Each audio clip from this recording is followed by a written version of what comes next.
l'édito de Djemeldine Benchenouf.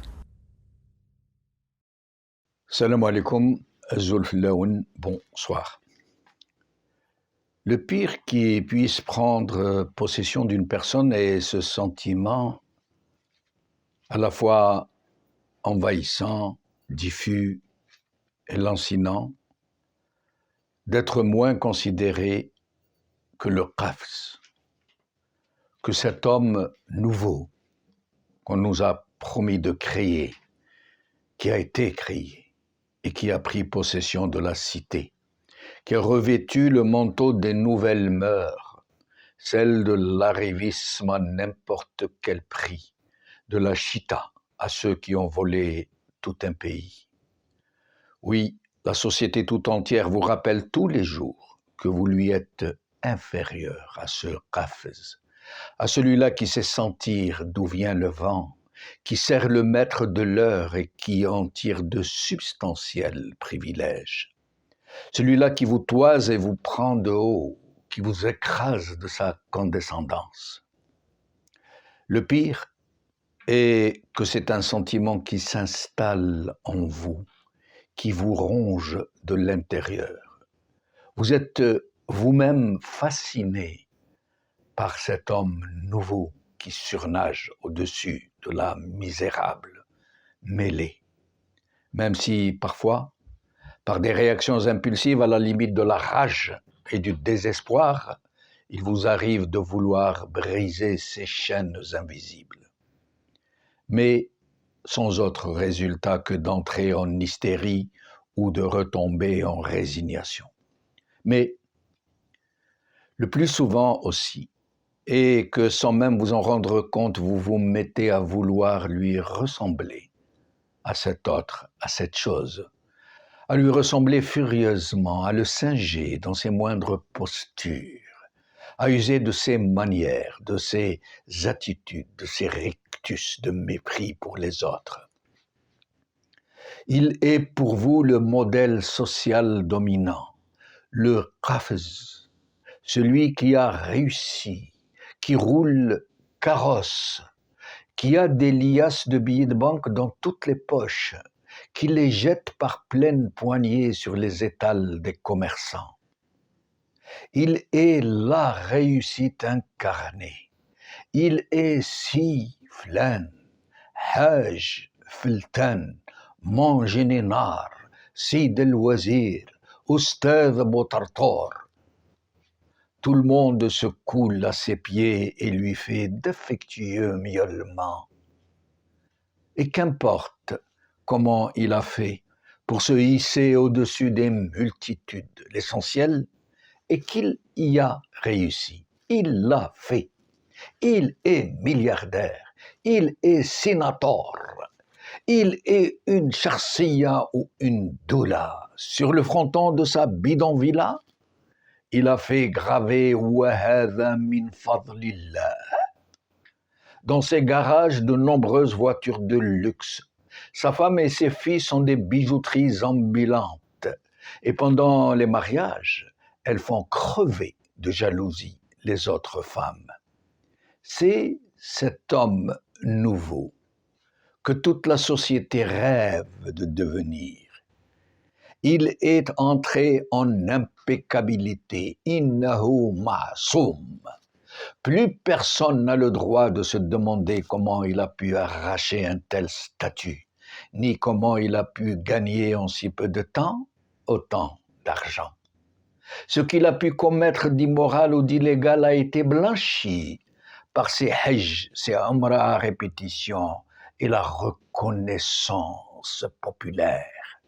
Il est désormais un modèle, un exemple pour toute la société. Ces turpitudes sont devenues des vertus qu'il faut absolument adopter pour réussir comme il a réussi.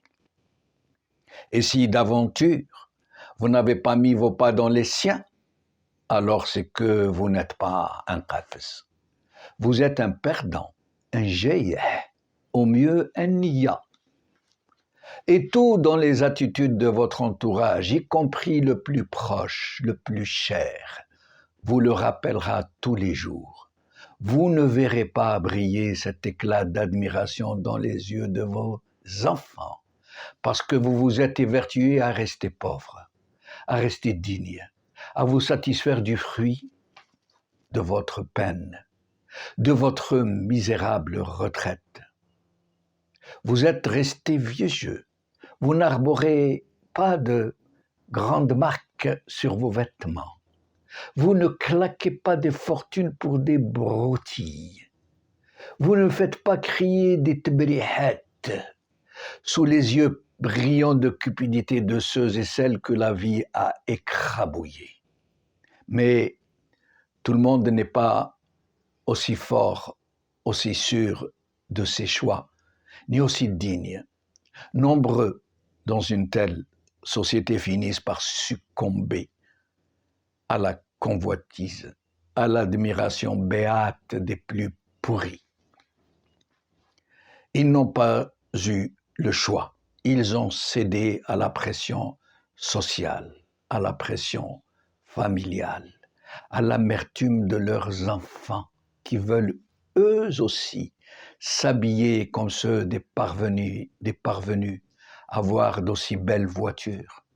Alors, ils n'ont plus attendu d'être méprisés par leurs semblables, par leurs proches, puisqu'ils se sont mis à en éprouver pour eux-mêmes. Et c'est justement à cette phase-là de leur haine pour eux-mêmes qu'ils deviennent réellement inférieurs à ceux qui sont devenus des modèles de réussite pour eux.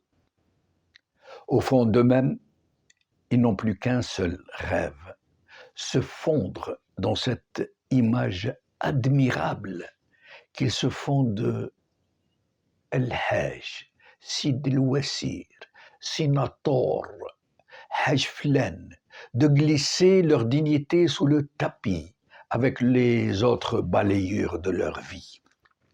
Et plutôt que de tenir, plutôt que de rechercher des modèles de dignité pour les rallier et résister ensemble avec eux, épaule contre épaule, à cette épidémie morale, plutôt que de lever le poing au ciel et de crier leur colère et leur attachement à leurs vieilles valeurs, fruit d'une longue chaîne mémorielle, ils ont fini par abdiquer leur fierté d'être, la fierté d'être ce que leurs pères ont été.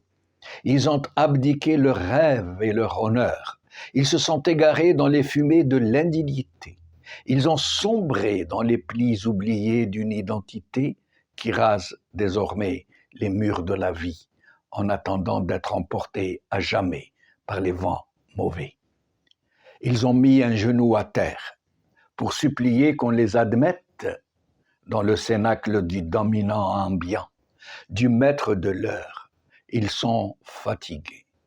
Ils se sentent cernés de toutes parts, abandonnés de tous, cernés par la médiocrité, la vulgarité, les boefesses.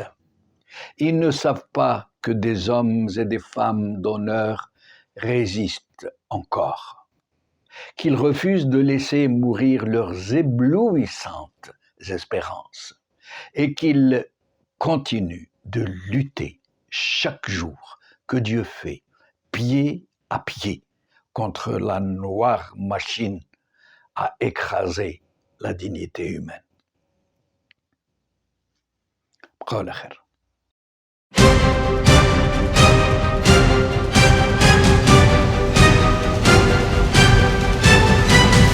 L'édito de Djemeldine Benchenouf.